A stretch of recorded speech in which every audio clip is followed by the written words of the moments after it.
তার কথা শোনার জন্যই কিন্তু আগ্রহ নিয়ে বসে আছে। তো তারপর আমাদের এখানে আমাদের শিল্পী আশু ভাই আছেন, উনি অনেক দূর থেকে আসছেন। উনি আমাদের সংগঠনের বিষয়ে দু একটি কথা না বললে আসলে নিজেদের কাছেও খারাপ লাগে। অনেক দূর থেকে আসছেন, যেহেতু আপনারা আমাদের সংগঠনের বিষয়ে উনি বেশ একটা কথা বলবে, আমাদের কাছে ভালো লাগবে, ওনার কাছে ভালো লাগবে। আসসালামু আলাইকুম, হিন্দু ভাইদের প্রতি নমস্কার।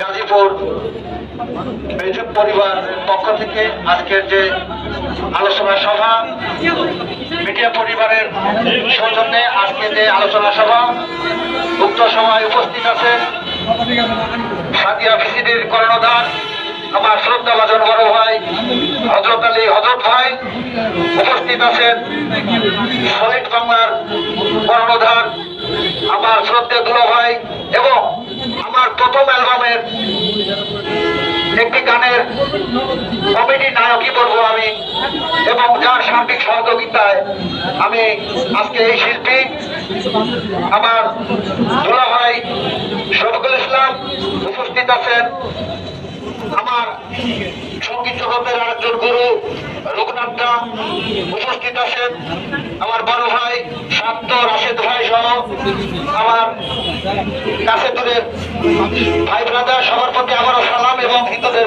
প্রতি নমস্কার। যাই হোক, আসলে বিষয় হচ্ছে স্বাধীনতা কিন্তু করা যায়, স্বাধীনতা অর্জন করা যায়, কিন্তু স্বাধীনতা রক্ষা করা কিন্তু খুব কঠিন। আমাদের সবার মধ্যে একত্রিত ভোট থাকতে হবে। মিডিয়া পরিবার, গাজীপুর মিডিয়া পরিবার, পরিবার বলতে বোঝায় একটা ফ্যামিলি, ফ্যামিলি অর্থাৎ পরিবার। ওই পরিবারে যে কয়জন সদস্য থাকে তারা কিন্তু রক্তের সম্পর্ক, বাবা মা ভাই বোন চাচা চাচি দাদা দাদি। তো এই মিডিয়াটার যে নামকরণ করা হয়েছে, আসলে কিন্তু আমরা একটা পরিবার বা একটা বাড়ির মানুষ সবাই। তাহলে বাড়ির সবাই যদি বাড়ির হয়ে রক্তের সম্পর্ক, তাহলে একত্রিত একসাথে সবাইকে থাকতে হবে। আমি কথা দীর্ঘায়িত করবো না, আমার কথার মাঝে যদি ভুল ত্রুটি হয় ক্ষমার দৃষ্টিতে দেখবেন। আর সবাই এই সংগঠনকে এগিয়ে নিয়ে যেতে যার যা পদক্ষেপ নেওয়া উচিত সেটাই করবেন। আমাদের উপদেষ্টা মন্ডলী, আমাদের আপনাদের উপরে যে অভিভাবক গুলো আছে, আমাদের উপরে যে অভিভাবক যারা বসে আছেন, এই সমস্ত অভিভাবক থাকলে আমার তো মনে হয় বাংলাদেশ জয় করা যাবে।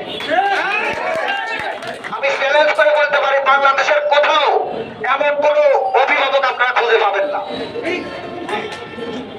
আমার জানা মতে যে অভিভাবক গুলো আপনাদের মাঝে আছে, এদের যদি সার্বিক সহযোগিতা ভালোবাসা এই মিডিয়া পরিবার পায়, তাহলে ইনশাল্লাহ এই মিডিয়া পরিবার অনেক দূরে এগাইতে পারবে।